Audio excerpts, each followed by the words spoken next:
Hi, everyone. Welcome to the Black Real Estate Dialogue podcast. Very excited about this episode. Here with me today, I have Emmanuel Baker out of Lake Charles, Louisiana. He is part of Critique Estates LLC.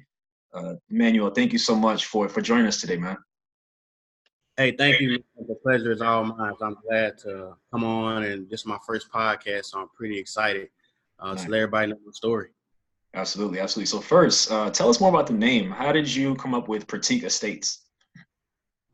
So it's funny. Critique means handy in French, and so handy was my grandfather's last name, and my grandfather was very influential in my life as a kid and growing up as an adolescent teenager. And so I wanted to tie my real estate company in with his last name and his legacy somehow. And so I got on Google and I just started looking up different meanings for handy in different languages and trying to tie it in. I seen critique was handy in French, and I said, that's it. I mean, it was unique, it was different. And at the end of the day, I knew people would ask me, what does that mean? Because they haven't heard it before.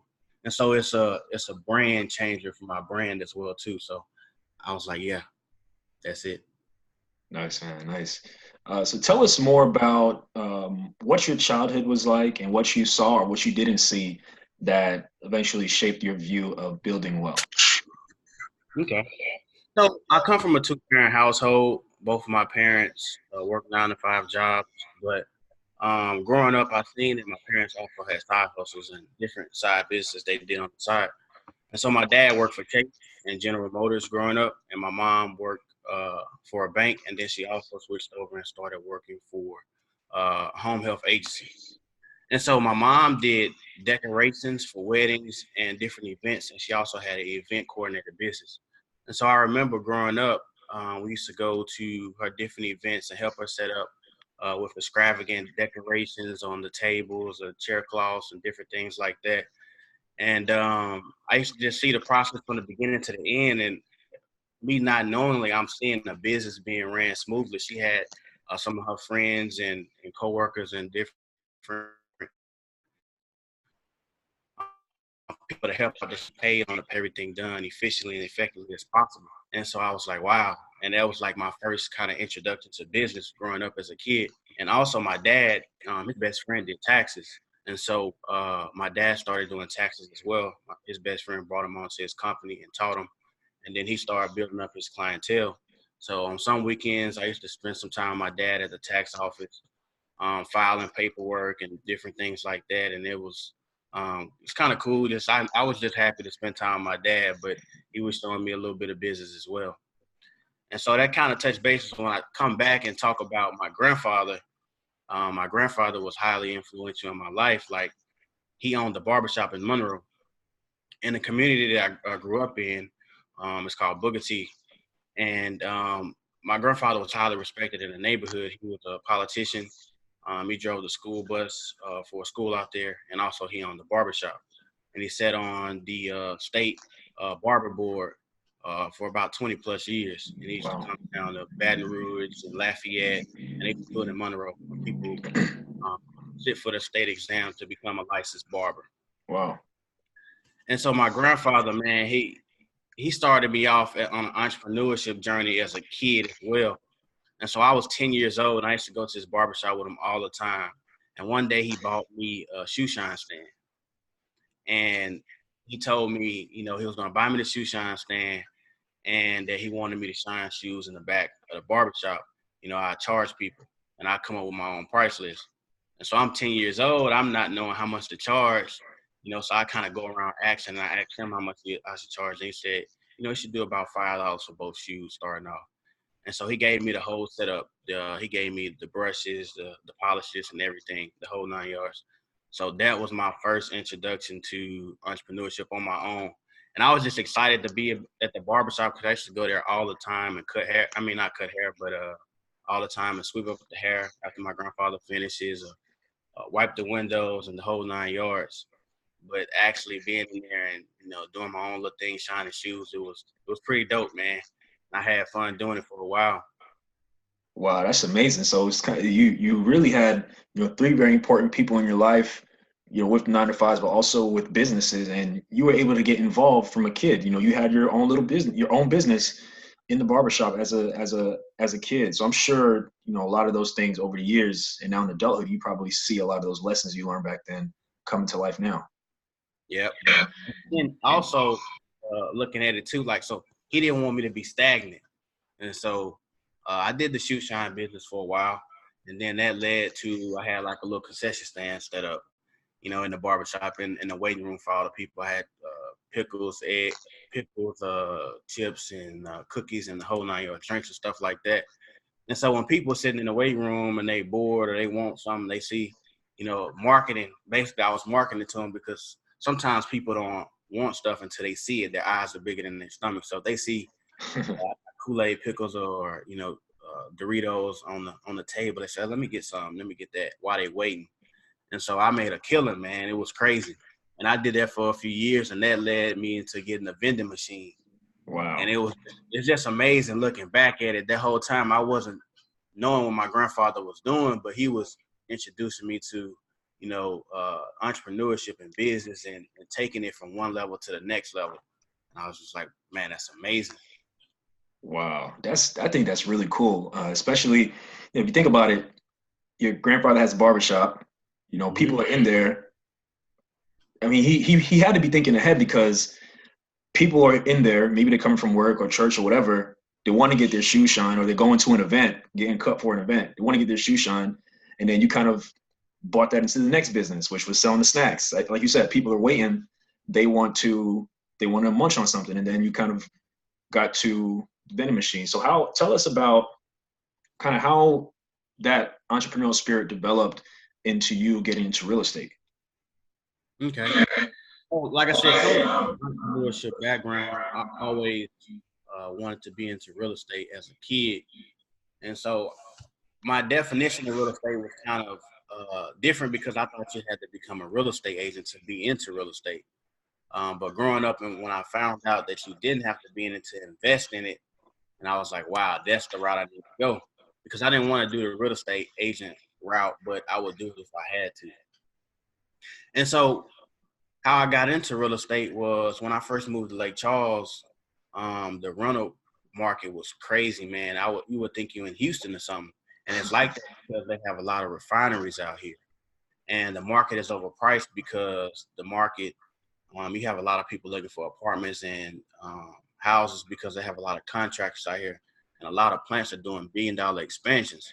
Wow. And so the market is just crazy. So they're able to charge however that much they want to charge. And so I had a 2-bedroom. I think I was paying like $1,200 for a 2-bedroom. And now, if for Louisiana, a 2-bedroom, it just depends on your area. You're probably looking at about $975, $950. And so that's kind of a $300 almost markup. And so I was like, no, I don't need to do that. And I kind of looked at the rental money that I was giving to my landlord as money I was getting and taking and throwing in the dumpster because I'd never see it again. Mm-hmm. So I made up in my mind whenever I got that apartment, I only did a 6-month lease. I said, after this 6-month lease up, I'm going to go look for me a personal property for myself. And so that was kind of like my first introduction into real estate, looking for my personal home out here. Definitely. Tell us more about that first purchase, what that looked like. How much it was and what the process was like for you to find one and all that good stuff. Okay. So the first purchase, I found the house out here. I bought it for $80K, and it was turnkey ready. So I went through a real estate agent out here, and she showed me the house and everything, and I loved it. But the only thing is, I wish I would have been a little bit more aggressive in the process. And so I kind of waited to put my offer in a few days, and turns out somebody beat me to the punch, and they put an offer in. And so I was like, man, that was like my first lesson in the real estate. I was like, man, I thought everybody was on my time, but you got to be aggressive and go after it. And so I immediately started looking for more careers. But my real estate agent called me, and she said, hey, the person that the offer went through, it actually ended up falling through because they didn't have financing. And so they're going to put it back on the market in the next few hours. You need to put an offer in ASAP. And so I immediately told her, put me in at the full $80K. And we can roll like that. And she said, okay. So she put it in, and the offer got accepted. We went back and forth with negotiations on the closing costs, and I got them to pay for the most part all my closing costs because if I wanted to go the full route, I wanted to take advantage of that. So I knew they would go, and pay the full closing costs because they got the full asking price. And so the process was kind of hard for me to find lenders because I was going to a lot of banks and asking them and had all my paperwork, but they wanted me to do everything online. And I was like, I listened to a lot of podcasts and read a few books. And I said, no, I want to kind of learn the process and I want to sit in front of somebody to kind of teach me. And so I went to about 3 or 4 banks, and finally I went to this lending company that my agent referred me over to. And that's the power of, networking in your team. And so she referred me over to a lending agent, and they got me right on in, and they coached me from the first step all the way to the end of the result. And it was just amazing, man. And they took care of me. So that was that part of it. And so we get to the closing table, and I think I did the FHA loan, and I had to put 0.5% down. And so I think I had to come out of pocket with inspections and everything, maybe no more than $3,500 off of $80K purchase. Wow, that's pretty good. That's pretty good. And was it a single family home? Yes, it's a single family, and it's a townhome. So it's kind of interesting. Kind of like DC, up north area. It's kind of row houses. So it's row houses, townhouses in the back of a neighborhood, and that's like 10 to 15 houses right next to each other in the HOA community. But it was pretty dope. That's awesome. That's awesome. So, so you got your first house, and how did things develop from there? Like, what did you end up doing next? So it's crazy. After I got my first, I was like, man, after doing a little bit more research, I was like, I should have did a multi-family house and stayed on one side and rented the other side out. But I didn't let that get me down. What I ended up doing was doing a little bit more research, and I said, hey, I got a 2-bed, 2-bath house. What I'm going to do is I found house hacking. So I said, I'm going to rent out the other room in my house and stay on the other side and just do house hacking. And so what I do is I got on the 80K, I think my note is like $598 with my mortgage and everything. And that's with insurance included, because on a personal property, your insurance is rolled into your mortgage, but investments is not. So I think I pay like $598 a month. Guy that lives in the other room, and he pays me $600 every month. So basically what I'm doing is I'm living for free. And so now I'm able to save that $600 a month and start that rolling into investments. Wow. And so that was my first introduction, into real estate. When I first got that $600 check, I was like, man, I got to get more houses. Yeah. Wow. That's really cool. What I like about that is you got something. When you were in your apartment, you signed a 6-month lease, and you said, you know what, after this, I'm getting a house. And I like the fact that you just bought something. Like a lot of people, they may have hesitated. You bought something, and I believe you learn by doing. You learn by taking action. You bought the house, you were reading and everything, like, all right, I can make money out of this, even though it's a single family house and you rent the rooms out. So I really like the fact that you didn't get down on yourself for not purchasing what you may have thought. I mean, hindsight is 20/20. It's easy to say, oh, I would have done this, I would have done that. But the important thing is you did something, and that it seems like that kind of got the ball rolling for you. Right. Definitely. So what was next? What was next after getting that property, house hacking, renting the rooms out? What were your thoughts after that point as far as growing? So my thoughts after that was, man, I need to get the ball rolling in real estate. And so I immediately, started my LLC and started looking for real estate properties in Lake Charles and Monroe and in the Shreveport area. And so I have a partner, his name is Derek Johnson, Magnolia Johnson Estates. He had already created his LLC and everything and been looking for properties all around Louisiana. And so he came to me with a deal, and he had already had a duplex that he's been looking at, and he brought me into it. He said, hey, we can jump on this thing together. And I said, let's go. So a little bit about that deal is it's a duplex in Shreveport, Louisiana, and the purchase price was $45K, and we put a $20,000 construction loan in the other side. So the other side needed a lot of work done to it. So we met a GC out there, and he gave us an amazing deal. And he worked with us and showed us the entire process. That's still our guy to this day. He did a lot of more work for us. We have an outstanding relationship. Nice. But so we did a $20,000 construction loan and the purchase price of $45K. So now we all in for $65K. So it's prominent that the house get appraised for over $65K for that loan to go through. And so it was a blessing that we got the house for appraised at $70K. And so now the deal could go through. And so we came to the table, like all investment properties are 20% down. We came to the table with I think $13K on that loan, and we secured it.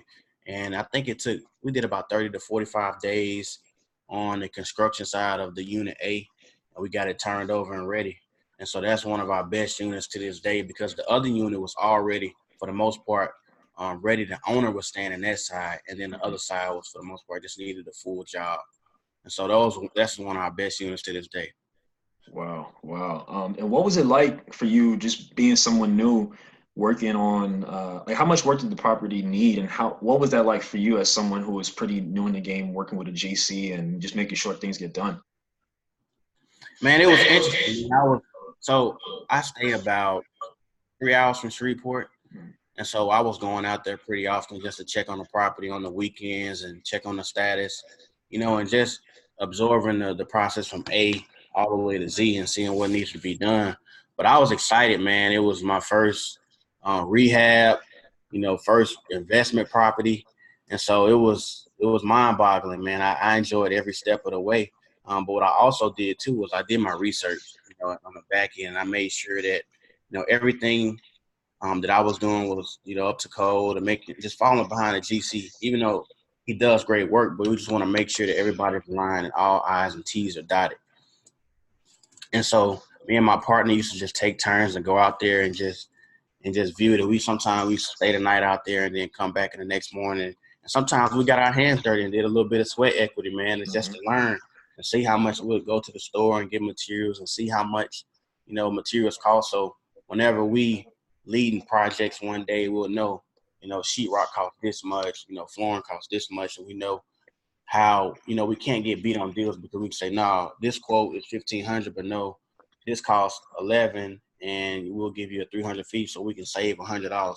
Because in the real estate game, everybody's, you want to save as much as you can. And so that was very influential in that process of, getting my first investment property. Wow, that's awesome. I think it's really cool that y'all got into it. You were hands on since it was pretty easy for you to get there.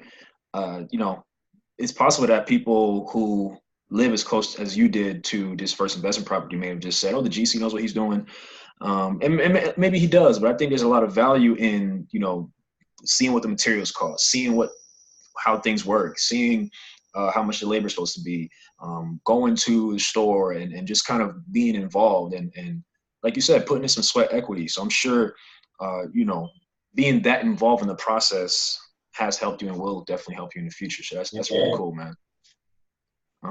Awesome. So tell us about what happened going forward. So you got that property, you renovated it, and what was next after that?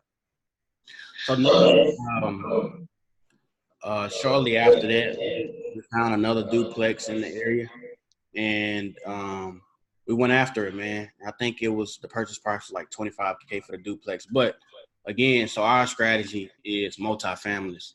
I love multifamilies because if you have one unit vacant, the other door will pay for all the mortgage, insurance, and all the other miscellaneous expenses. So that's why I love multifamily, and the other unit is just cash flow. And so we went out after this duplex, and the purchase price was $25K, and we put another $20,000 construction loan in that as well because both sides needed some work. One side needed a little bit more work than the other, but I was aggressively and happy, to tackle this because we already did our first investment property with a construction loan, so we're doing our next one. And so immediately I'm trying to figure out how can we cut costs. We need to figure out the cut costs. So I'm staying alongside the GC, and I'm down there every weekend making sure everything gets done. in a timely manner because we want to get this unit turned over as quick as possible. And so, like I said, the purchase price was $25K. We put a $20,000 construction loan in it. We all in for $45K. And I believe the down payment was like $5,000 around there. And we came to the closing with that. But the good thing about this property got appraised for, I believe, 55. And so we got 10K of equity already just sitting in the piggy bank. And so we can eventually use this equity as a piggy bank play for another property one day. But that was the next journey after getting that second investment property. Awesome. And where, about how many units are you two at now? So I have 11 residential doors and 1 commercial. Nice. And what's the time period? Like when did you get the first one? When did you get the first one? So I started my investment journey with my first personal property. I got it in April of 2018. And then the first investment property, I got it, I want to say June of 2018. Wow. So you said 11 residential, 1 commercial, right? Yes. Wow. So 12 in about like a year and a half. That's really cool, man. Tell me more about the commercial space. We haven't really had guests dive too deep into commercial space they have. Can you tell us more about that? Okay. The commercial space is I'm getting ready to open up a restaurant down south, and it's more so like a cafe style. And so what it's going to be is it's going to be a cafe style restaurant, and it's going to be a meat market and a small format store. And so we'll have those 3 things combined into that restaurant. We have everything for the most part sectioned off. So I'll break down the deal a little bit. I purchased that property for, I want to say $165K, and it sits on an acre. It's a big lot, and the previous owner had it. They had an ice cream shop in it years ago, and then they started renting it out to some people that had a restaurant in it. And so we purchased that for him for $165, and that property got appraised for $265. So we got 100 equity. Whoa. And so this is the ARV. So after that, so what we did was we put a 30 by 30 building on the back of the existing building. So that made it, I think it was 1,300, like 2,200 square foot after we added that kitchen to it. And so the kitchen is where all the cooking will be done in the back part of it. And then in the front part of it, it'll be one part will be the small store format store. And then it'll be like the little meat section where we'll sell meat, frozen meat and vegetables. And then the other side will be where the people can sit down and eat if they want to eat in the restaurant. Wow. That is incredible. Did you get a construction loan on that one as well? Yes. So we did a construction loan on this property as well. And so we put, I think we did about $70K in construction on this property to get it up and running. Wow. That's amazing, man. So I have a couple of questions. There's one from previously that I don't want to forget. So can you talk to us about, so something that I've seen a lot online and just have talked to different people about is LLCs being able to get loans, especially those that are pretty new. How did that work for you for the first investment property? How were you able to get lending, being with a fairly new LLC? So how I was able to get lending was going through the bank, and then by me having a W-2 job and they seeing my W-2 income, that made them feel a little bit more comfortable. So that's why I tell a lot of people that's investing in the real estate and still working. While you're still working, try to get as many assets as possible, because banks feel a little bit more comfortable by knowing that you having that W-2 job, that you getting for sure money every month, and that if the tenant doesn't pay rent, then you could dig into your personal money and pay the mortgage. So the underwriter feels a little bit more comfortable in that process.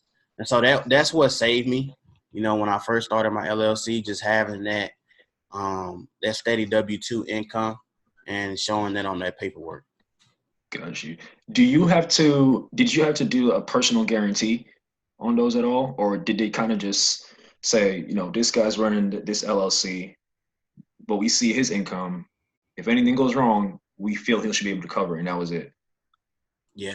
No, I didn't have to have a perfect guarantee. Like Wow. my partner, we do everything 50-50. So I believe the bank just felt sorry, a little bit more comfortable by us having W-2 incomes, and then with our incomes together, and basically the DTI, debt to income ratio, all that portfolio, that made sure that we could pay the note if push come to shove and we don't have anything to pay it as far as tenants. Wow. That's very insightful, man. I appreciate you diving into that because, I mean, I don't know, everybody I kind of been speaking to or looking online, people seem to think you can't, that you can't do it, but now we know that you can. So I appreciate that, man.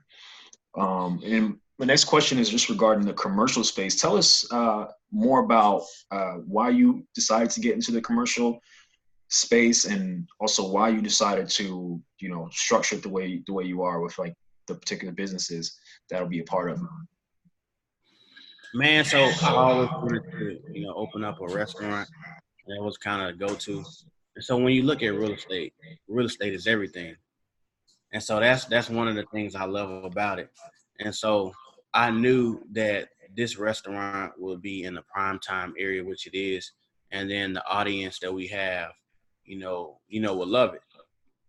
And so that's kind of what kind of sparked my idea to it. I did the economics. I ran the area. I studied the area for practically almost 6 to 7 months, and then just talked to a lot of people, got a feel, of what they like, what they don't like. And then I also kind of studied the business that was currently there and seeing the pros and cons of what I can do better, than then whenever I actually take over that space. And so that kind of pushed my idea, and it was, it's going to be a heck of a cash flow cow whenever it gets up and running fully, probably after the first year or so, getting everything stable. But it was a perfect investment for me to get into and tackle in this market. Definitely. That's amazing. What just out of curiosity, what kind of food is going to be there? So it's gonna be soul food, man. Okay, nice. And the crazy thing, so we're gonna change it up a little bit. So next door is an apartment complex, and it's about 20 units, and there's a lot of Mexicans stay over there. So we're gonna do a Mexican soul food dish, man. We preparing right now. Pretty excited about it, but we're gonna change it up a little bit. But for the most part, it's gonna be good soul food. That's amazing. Wow, that's what I really like about that is, you have the residentials, and it puts you in position to explore other ideas and take a different kind of risk. And you also did a lot of research just figuring out what would fit right in that particular community with that commercial space. And like you said, you're already looking at the folks who are living beside it and already figuring out a way to cater to them. And I think it just speaks to the fact that real estate gives you options. Ownership gives you options. You purchase the space. Now you can figure out how to use it. And hey, in the future, you can take it to the next phase, or, perhaps build more on that particular land. So, I mean, that's really cool, man. That is really cool. Appreciate that. Definitely. So when is all that slated to like, is it still kind of going through renovations and such? Like, at what stage are you at right now? Yes, I'm still in the renovation stage right now. I'm looking at a hard date, to open up late February. I'm gonna get everything done, but I got one more inspection to do on the addition in the kitchen. And for the most part, I did all the rehab myself. Went in and did a few things on the existing building, but on the addition, then we had a G sheet, and he worked everything out for the most part. And so the crazy thing is, the GC is my mentor, and me and my mentor are in on a deal together. Wow. And so for the most part, he's been letting me GC everything as well. Wow. So he pretty much just gave me the contacts, gave me everybody, and so for the most part, I just been working that thing. And if I had any questions, or he'll step in as needed. But it's been pretty exciting. So I kind of branched out into, I look at the GC as being like the NFL of real estate. Like everybody's end goal is to build from ground up. Yeah. And so it's been amazing, man, to just kind of step off in my comfort zone and trying to take charge, and then learning a little bit more, getting my hands dirty as well too, and then looking at materials and the different things like that. So, but like I said, February, late February will be a hard date. We'll be opening up, and it's coming along pretty good, man. We're waiting. I'll probably get my second inspection from electrical and plumbing this week, and then after I get that, then I'll be able to sheetrock and foam everything up in that sheetrock. So pretty excited. Definitely, definitely. Is that in Lake Charles or in Shreveport? It's in Lake Charles. Okay, man. That's amazing. One thing that I've picked up and I've noticed is that you're very hands-on and you want to learn everything there is about all your investments. And you remember you talking in the beginning, you kind of going down to Shreveport, doing a little, getting your hands dirty a little bit, getting materials, different things like that, to where you're at now, where your mentor is kind of handing it off to you and helping you to gain that GC experience, which, Right. I mean, who knows, maybe eventually that can be just another arm of your business, in addition to being an investor. So, I mean, it sounds like you are really picking up some skills, and then the next phase, you'll have a restaurant and, you're working with a staff and all those things. So it sounds like the real estate is enabling you to do other things and add other parts of your business, man. Yep, it is. That's amazing. That's amazing. So for your properties, is it a mix between Lake Charles and Shreveport? Yeah, so I have a few in Lake Charles. Most of them are in Shreveport, but I have a few in my hometown in Monroe, Louisiana. Got it. And so for the most part, my portfolio is multifamily. I only have a few single-family properties. Got it. Got it. And the multifamily, are they mostly, is it mostly duplexes out there? Yes, it's a lot of duplexes. Well, all my multifamilies in Shreveport, and it's a lot of multifamilies out there. Mm-hmm. Triplexes and quadplexes as well. Actually, I just acquired a triplex in November. I think November of last year, and Nice. that was my biggest unit so far. Yeah. But looking to tackle it, man. But it's a lot of multifamily out there up north in Shreveport, Louisiana. That's awesome, man. So since you're kind of spread across several different cities, do you self-manage currently, or do you have a property manager at those properties? Yeah, so man, I have a property manager. I self-managed up until I think 9 or 10 units, and then once I was able to what I wanted to do was I wanted to learn the process and get in the ground and learn everything I need to know. So whenever I have a property manager, I know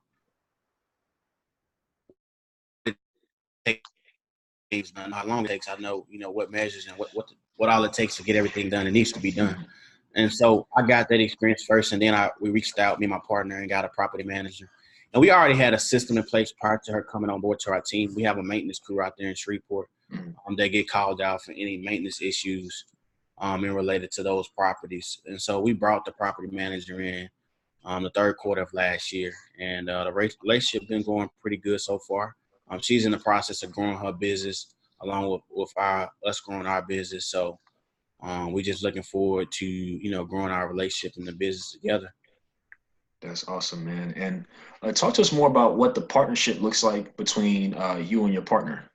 Like, kind of, is it, like how does it work? So, kind of, do you each have responsibilities? Do you split up some of the stuff? Like, what does it work like with you? Okay. So the partnership, for the numbers aspect of it is 50-50. And then so me and my partner, we have job duties that's like allocated. And so like we big on one voice. And so as far as the property management aspect, the property manager only hears from me. And then as far as the banking and the maintenance team, for the most part, the maintenance refer to property management, but sometimes the second head of command is my partner. So they reach out to him if anything happens and they can't get in touch with the PM. And so when it regards to all the bank and the relationship with the bank, my partner handles all that. And then everything else is just kind of divvied up. So we don't be focused on the same thing for the most part. Like we big on being efficient and effective as possible. And so we both tack on different things. And like it could change. Like we wanna kind of change our roles in the next few years and kind of get a little bit more experience in those areas, but it's been working out amazing so far. That's awesome. That's awesome. So, where do you go from here? You're at over 10 units right now, and you got the commercial space that's going to be up and running in the next month or so. So what's next? What's next for you in the future? Man, for the most part, I just want to keep expanding, in real estate. And in the next few years, I want to sit for my GC license and become a general contractor. Like I said, I feel like that's the next level of real estate, and you can control the market and expenses and pricing and the whole 9 yards. So that's a table that we want to sit at as real estate investors. If you want to get on that avenue, for the most part, a GC is basically a project manager. He oversees the project. You can get your hands dirty if you want to, but you subcontract for the most part everything out. And so I feel like that's going to be the next phase of it, and continue scaling up. I'm looking to acquire more units this year. I put out a goal for 20, so we're gonna try to hit it in 2020, hit 20 units. So I'm looking forward to doing that, and I want to, scale up to apartment complexes, in the future. So looking forward to that, man, and be able to get more financial freedom, in the real estate. And then I'm invested in other businesses as well. I have an entertainment company. I also have a tax business. Like I said, my dad have done taxes for 17 plus years. And so, after I graduated college, he brought me on board with him. We have a 50-50 partnership. And so I do taxes as well too. And so that's the part about it with me and you, real estate investors. We have to learn it, because we have a lot of write-offs and the different things like that. We want to make sure, that we're writing off everything we can, because Amazon, they made billions of dollars, but they ain't paid nothing in taxes. So we want to understand that infrastructure and that model. And so by me having that tax background, it's helped me, to understand a little bit more on the business and the processes, and what I can write off and what I can't, and the whole 9 yards. And so also that sits up under the restaurant. There's an investment company that I have with my mentor. And so we're looking to invest in startups and different things, and invest in, different cash cows that we could, potentially make a lot of rental money or portfolio money as well. Wow, that's amazing. What I really like about that is it seemed everything you're doing complements each other. So you have the entertainment company, you have the tax company, which directly helps with the real estate, and then in the future planning to get your GC license. I just see it seems like you're adding. I mean, in the future, I could very much see you having a huge company with each one of those streams under it. And Right. you're learning the dirt. You're learning everything now. You're getting your hands dirty. So in the future, as you grow, as you get to 50, 60, 70 units, you know what everything is supposed to look like. So you can hand off the playbook to somebody else and continue to work on growing the business. So I think that's really cool, man. And also working with your dad too, and partnering with him, I'm sure has helped. Just having two people will help to help the business to grow and help things to continue to develop. Yeah. But it's great. I mean, you have different streams coming in, and it sounds like it's just continuing to grow, man. Yeah, it is, man. It's a blessing. Definitely. So what is your 9 to 5 background? Okay. So I work for a chemical plant company, and I'm in operations management, where I oversee a few units at the plant. Got it. Got it. And was that kind of related to your undergrad major? Yes. So it touched bases. My undergrad was in accounting, Mhm. and I got a minor in supply chain management. And Nice. so on the supply chain management aspect, this is where it comes into place, where I'm in my operations management career that I'm currently in right now. And I also got my MBA in international business. Nice. Finished in December of 18. So it kind of Nice. plays hands in hand, with the role that I have right now too, because it's an international company. It's based out of Johannesburg, South Africa. Oh wow. That's amazing, man. Where did you go to undergrad and grad school? So I attended grad at Southern University A&M College in Baton Rouge, Louisiana, Mhm. and I got my MBA from LSU Shreveport. Nice. Nice. That's great, man. What has been your most challenging tenant experience? My most talent, well, man, I probably could say recently, Yeah, for the most part. So like you're gonna have a lot of turnover, but I had a tenant that paid a deposit and said they was gonna move in on this date, but they contacted us back and said, hey, we can't no longer move in. Can we have our deposit back? And so I was kind of battling back and forth trying to figure out, you know, was I going to give the deposit back or not? But I had to look in my contract and everything they signed that it's not a stipulation or a date that they had to be in the unit prior to getting the refund. So I had to get a refund back.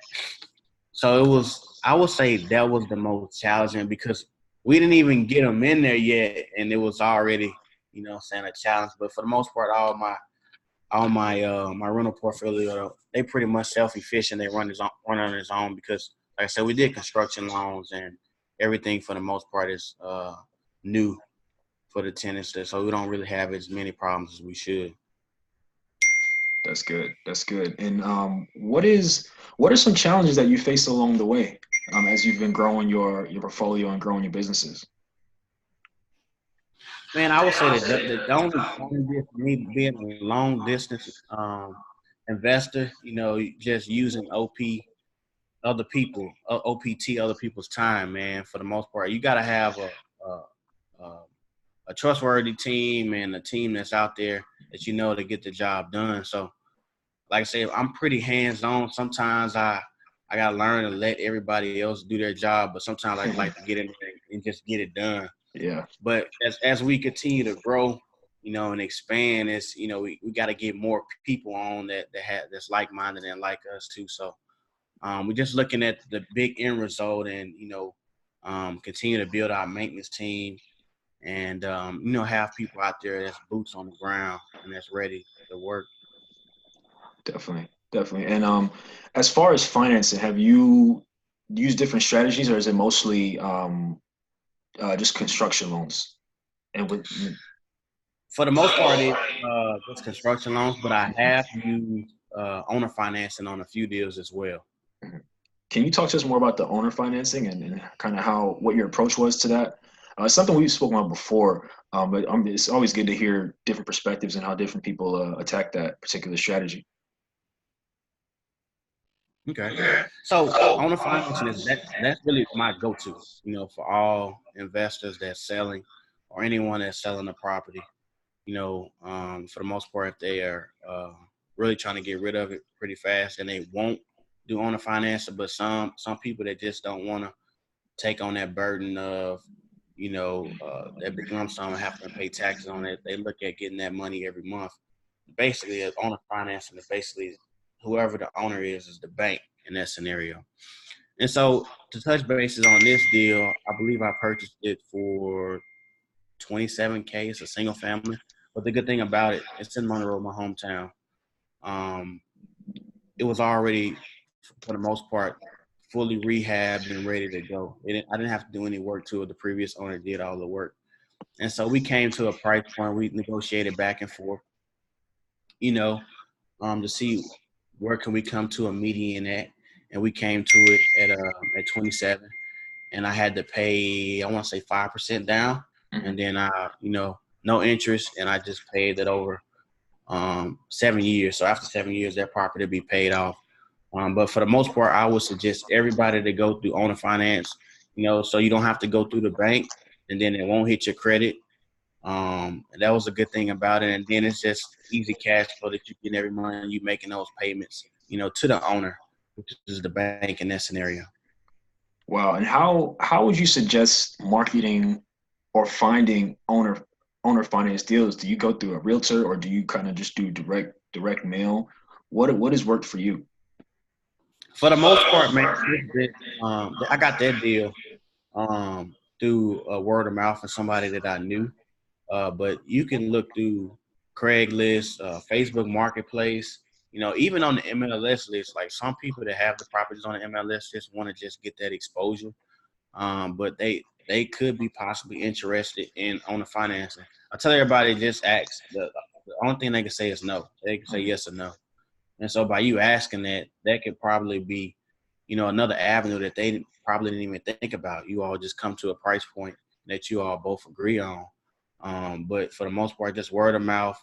You could do direct mailing as well. I haven't done it yet. I touched on that aspect, but just the word of mouth and just getting on Facebook Marketplace, Craigslist, and then just, reaching out to different people I see. If I see people in the store like Home Depot and I see they're getting materials, different things. I say, hey, you in real estate? You have any properties? If you want to sell anything, just let me know. I give them my card.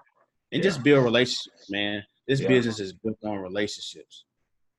Definitely. That's awesome, man. I like the fact that you just kind of, killing two birds with one stone. You're in Home Depot, checking people out, checking materials out, but also checking people out and networking too. That's really cool, man. What is one thing you would say to a newbie who is interested in real estate, but maybe they're not really sure what to do first, or they're kind of scared? Like, what would your advice be to somebody like that? Man, I would just get started. A lot of people look at, when it's going to be the perfect time to invest and get started, in real estate or any entrepreneurship endeavor that they want to do. It'll never be the right time. You just need to get started. And I love the fact that I see a lot of people out here now that's doing group economics. Like, that's smart. That's the best way to do it. If you don't have all the funds that's needed, to start and put on a down payment on whatever you investment that you're looking to move forward towards, bring your friends or family members involved that's like-minded. You all have the same common goal and end goal, and you all come together and start saving for 6 to 8 months or a year, and put a certain amount of money aside, and, go after whatever you want to do. But I would just say get started. Like, it's no time like the present. And it's 2020. I advise everybody to, they need to have some kind of asset working for them. Definitely. Yeah, it's something that's very important. Just getting started. You'll figure everything else out along the way. Like you, for example, you got your single family home, and you're like, oh man, maybe I should have got a duplex, but you're like, I can still monetize this thing, and you figured that out, and the snowball just went from there. And then, are there any books or resources that helped you to gain knowledge along the way? Yeah, man. Rich Dad Poor Dad. That was the book that started my investment career. I know a lot of people talk about it. It helped a lot of people, but man, that book just changed my life dramatically. And it just opened my mind. It changed my mindset to a lot of things. And that book right there kicked off everything. Actually, I read that book a little bit before I got my first personal property, and it just, after reading it, I said, man, I need to get a property ASAP. But Rich Dad Poor Dad, You Can Grow Rich. 48 Laws of Power, a lot of books. I read quite a few books that's helped and changed my mindset. Definitely. I just started reading Think and Grow Rich yesterday, actually. Man, and to think that that book was, I'm probably, I don't know, dude, still in the first chapter, but to think that that book was made in, like, I think the 1930s or something is just crazy.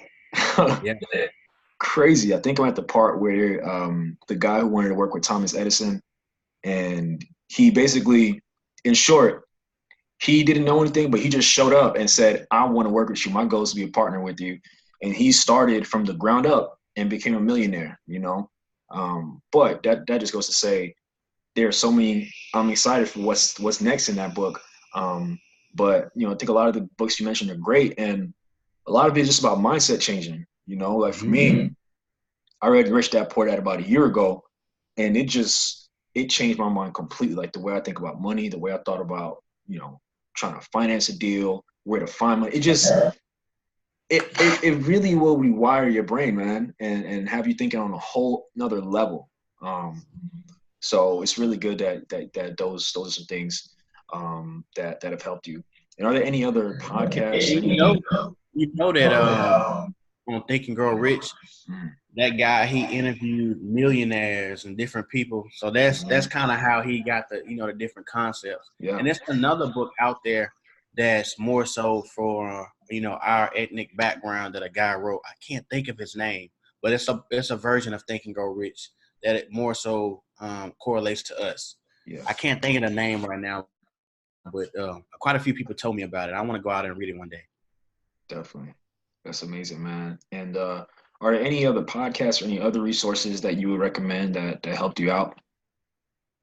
Yeah, man, I listen to bigger podcasts all the time. The Yeah, Millionaire Podcast, Todd Millionaire. I listen to a lot of podcasts, man. yeah, That podcast kind of got me, investing in the real estate as well too. I get in my car, head to work or the gym or the whole 9 yards. I'm always listening to a podcast, for the most part, versus music nowadays. yeah.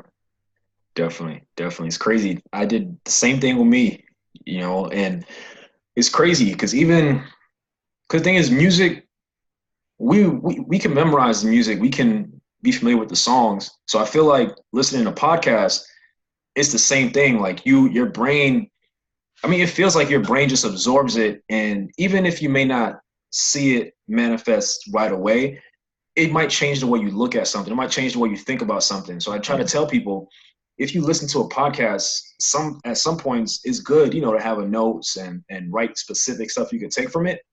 But you're gonna absorb some of that stuff, and your mindset will change as you listen to more podcasts about what it is you're interested in. What What do you say? I say training your unconscious mind. I'm big on that. Like if you keep listening to the same thing, or what I do is I write my goals down every day. And I was telling my friend a few weeks ago, I was looking at the fourth quarter and I was like, man, I hit this, that goal like unknowingly because I write them down every day. I'm training my unconscious mind. It's just amazing, man. What you feed into your mind is exactly what feedback you're going to get in the end result. I agree with that wholeheartedly. Man. Yeah, I'm straight podcast. I listen to a little music in the beginning, get me pumping, but after work, going to the gym, whatever, it's podcast. So I'm all for that, and I try to preach that to people. Even if you start small, let's say you listen to music, you have I don't know, let's say an hour commute. Listen to 15 minutes of a podcast of interest, and just build that up over time. You don't have to not everybody can't jump right in, but do it gradually, and I mean it'll help, man. So I agree with you there. I'm definitely a big fan of that. Awesome. Well, man, thank you so much. Let us know how people can reach you if they want to talk to you more about what you got going on and stay connected with you. Where can they reach you? Okay, so they can reach me on all platforms on Twitter and Instagram at Investor EB17. That's Investor EB17 on Instagram and on Twitter. Perfect. Awesome. Well, thank you so much again, man. And thank you to everyone for listening to another episode of the Black Real Estate Dialogue. You can find us on Instagram at Black Real Estate Dialogue, on Twitter at Bread Podcast, BRED Podcast, and all the information, how you can connect with Emmanuel will be in the show notes. Thank you all again.